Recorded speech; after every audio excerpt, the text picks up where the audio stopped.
Around the world, military pilots have reportedly seen UFOs.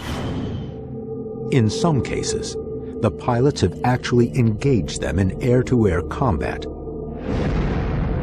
Now, 2 military pilots have come forward.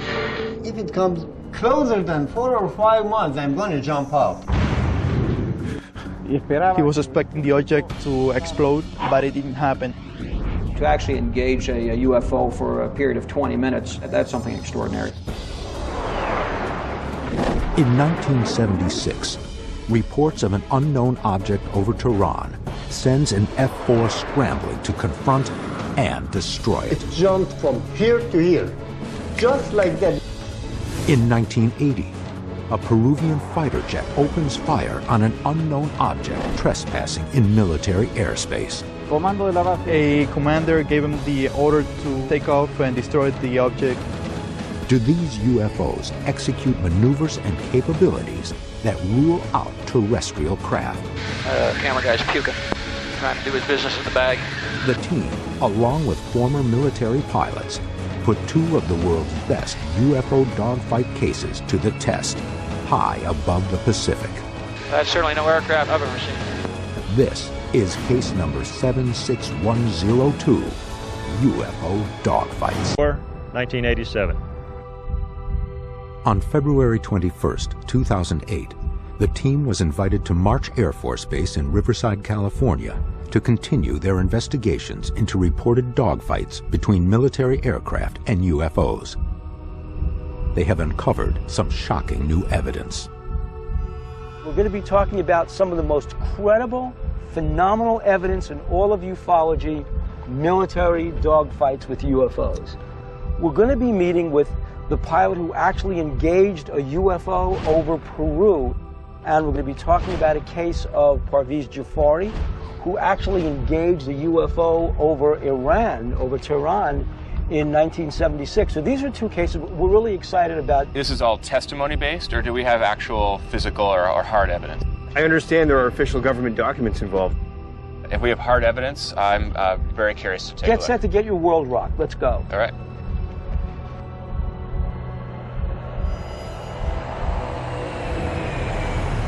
One of the most incredible stories you'll ever hear is the story of Parviz Jafari from the Iranian Air Force. It is approximately 11 p.m. on September 18, 1976. Citizens of Tehran, Iran, are frightened by a large lighted orb circling above them. These are not the standard helicopters, military jets, and civilian aircraft which frequent the Iranian skies. At this time, Iran is a major U.S. ally in the Mideast. This is still 3 years away from the Islamic Revolution and the Ayatollah Khomeini's rise to power. Because Iran shares a border with the Soviet Union, the U.S. military provided training and state-of-the-art F-4 Phantom fighters to the Iranian Air Force. The F-4E was what was used in the Jafari case. At that particular time, it was probably one of the best jets that could go out to do aerial engagements. Shown for the first time on American television, the following are scenes from an Iranian TV movie about this UFO encounter. It starred some of the actual military personnel involved in this event, including Parviz Jafari, and used the actual control tower transcripts. Numerous UFO reports continue to come into the control tower at Mehrabad Airport. These are not military or commercial aircraft. Hussein Peruzi is in charge of the air traffic control tower. He has heard enough and notifies the Iranian Air Force. At 11:31 p.m., they scramble an F-4 from Cherokee Air Base, located in Hamadan, 175 miles southwest of Tehran. The first pilot, Captain Aziz Khani, takes off to investigate the object. 10 minutes later, the base orders another F-4 to be scrambled, this one piloted by Parviz Jafari. Jafari was a major at that time, and he was vectored to intercept a strange light that was over Tehran. I'm Parvez Jafari, a retired general from Iranian Air Force. Jafari estimates the object is as large as a Boeing 707 jet. He followed the light towards the Russian border when suddenly an object broke off from the light and headed towards Jafari's own plane.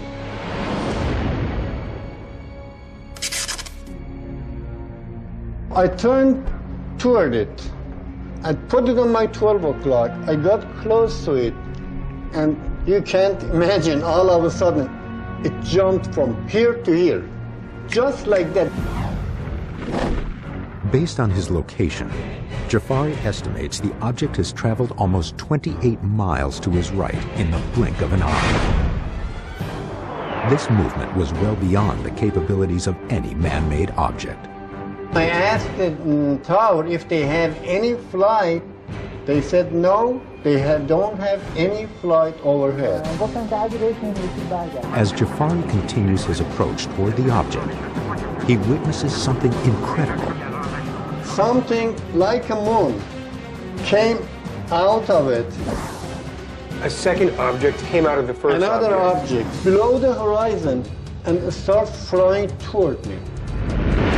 This second orb-like object descends from beneath the triangular lights and races toward Jafari's F-4. Although Jafari is traveling at supersonic speed, this incoming craft streaks by his jet and circles him as if he's standing still. Now imagine I'm flying to a speed of close of sound and something circling around me. After circling Jafari's aircraft, the second orb now returns to the larger diamond-shaped craft, still hovering approximately 25 miles in the distance. For a moment, Jafari thinks he is out of danger, but to his astonishment, another orb has descended and is streaking directly toward his jet for the second time. Jafari now believes he is under attack. He reaches for his instrument panel to arm and fire an AIM-9 heat-seeking missile. But what happens next shocks him. Green and red light should be both on so I could fire. When I looked back on the left side of the instrument panel, the weapon panel was out, no light on it.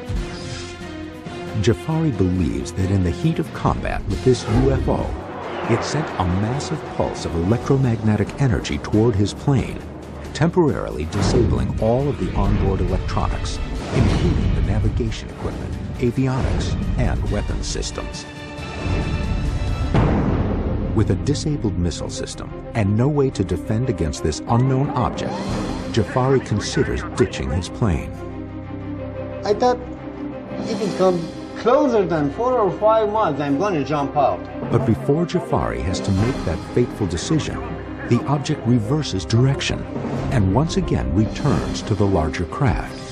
When it moved away from me, I could see the main object dead and went right underneath of it and disappeared.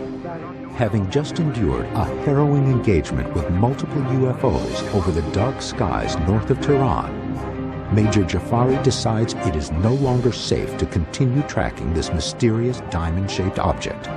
He is granted permission to return to Tehran, but as he descends, he realizes a second chapter of his encounter is about to unfold.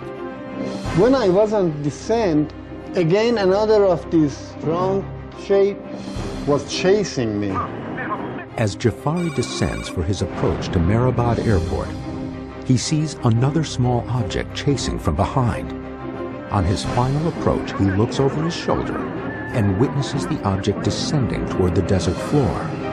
I could see all of the sands on the ground. It was so bright, so bright.